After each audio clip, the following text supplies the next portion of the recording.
হাই বন্ধু-বান্ধৱীসকল, আজি লৈ আহিছো এখন নতুন ভিডিঅ'। এইটো ভিডিঅ'ত আমি আলোচনা কৰিম মুখ্যমন্ত্ৰী জীৱন অনুপ্ৰেৰণা আঁচনিৰ বিষয়ে। মুখ্যমন্ত্ৰী জীৱন অনুপ্ৰেৰণা আঁচনিৰ পৰ্টেল শুভ উদ্বোধন কৰে ৭ জুন ২০২৫ বিয়লি ৪ বজাত। এই আঁচনিখনৰ উদ্দেশ্য কি আছিল? উদ্দেশ্য হ'ল গৱেষক ছাত্ৰ-ছাত্ৰীৰ উদ্ভাৱনী যাত্ৰাত অনুপ্ৰেৰণা যোগোৱাৰ হেতু আৰ্থিক সাহায্য প্ৰদান কৰা, দিব্যাংগসকলক গৱেষণাৰ ক্ষেত্ৰত উৎসাহিত কৰা। এই আঁচনিত এপ্লাই কৰা গৱেষকসকলে পাব ২৫,০০০ টকা আৰু দিব্যাংগৰ গৱেষকসকলে পাব ৪০,০০০ টকা। মুখ্যমন্ত্ৰীৰ জীৱন অনুপ্ৰেৰণা আঁচনিৰ বাবে আবেদনৰ অন্তিম তাৰিখ ১৫ আগষ্ট। মুখ্যমন্ত্ৰীৰ জীৱন অনুপ্ৰেৰণা আঁচনিৰ বাবে ১৫ আগষ্ট আবেদনৰ অন্তিম দিন ধাৰ্য কৰা হৈছে। মুখ্যমন্ত্ৰী ডক্টৰ হিমন্ত বিশ্ব শৰ্মা শনিবাৰে উদ্বোধন কৰা এই আঁচনিখনৰ জৰিয়তে গৱেষক শিক্ষাৰ্থীসকলক ২৫,০০০ টকা আৰু দিব্যাংগসকলক ৪০,০০০ টকা এককালীন আৰ্থিক সাহায্য প্ৰদান কৰা হ'ব। এই আঁচনিৰ বাবে আবেদন কৰিবলৈ অসমত থকা চৰকাৰী ৰাজহুৱা বিশ্ববিদ্যালয় আৰু প্ৰতিষ্ঠানৰ পূৰ্ণকালীন গৱেষক হ'ব লাগিব। ২০২৫ চনত PhDত নামভৰ্তি কৰা শিক্ষাৰ্থীসকলেহে এই আঁচনিখনৰ সুবিধা লাভ কৰিব পাৰিব। আঁচনিখনে ৰাজ্যৰ শিক্ষাখণ্ডত নতুন যুগৰ সূচনা কৰিব বুলি মুখ্যমন্ত্ৰী হিমন্ত বিশ্ব শৰ্মাই আশা প্ৰকাশ কৰিছে।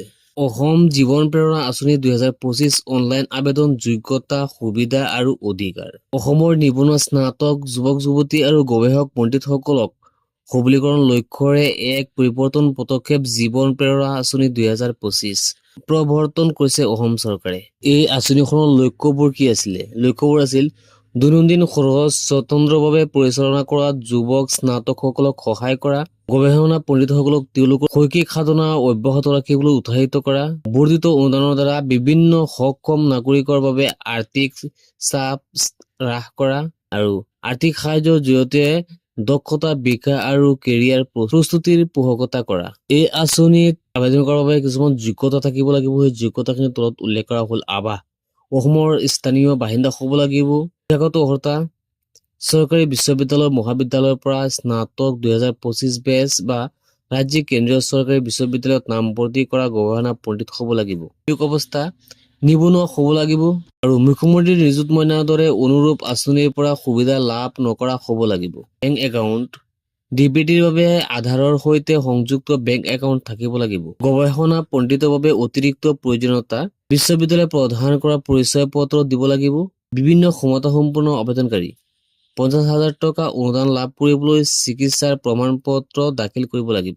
এই আঁচনিত আবেদন কৰাৰ বাবে কিছুমান নথিপত্ৰৰ প্ৰয়োজন হ'ব। নথিপত্ৰবোৰ হ'ল পাছপোৰ্ট আকাৰৰ ফটো লাগিব, Aadhaar card, pan card, ration card, বেংকৰ পাছবুক আধাৰ কাৰ্ডৰ সৈতে সংযুক্ত থাকিব লাগিব, স্নাতক ডিগ্ৰী প্ৰমাণ পত্ৰ, বিশ্ববিদ্যালয়ে প্ৰদান কৰা পৰিচয় পত্ৰ।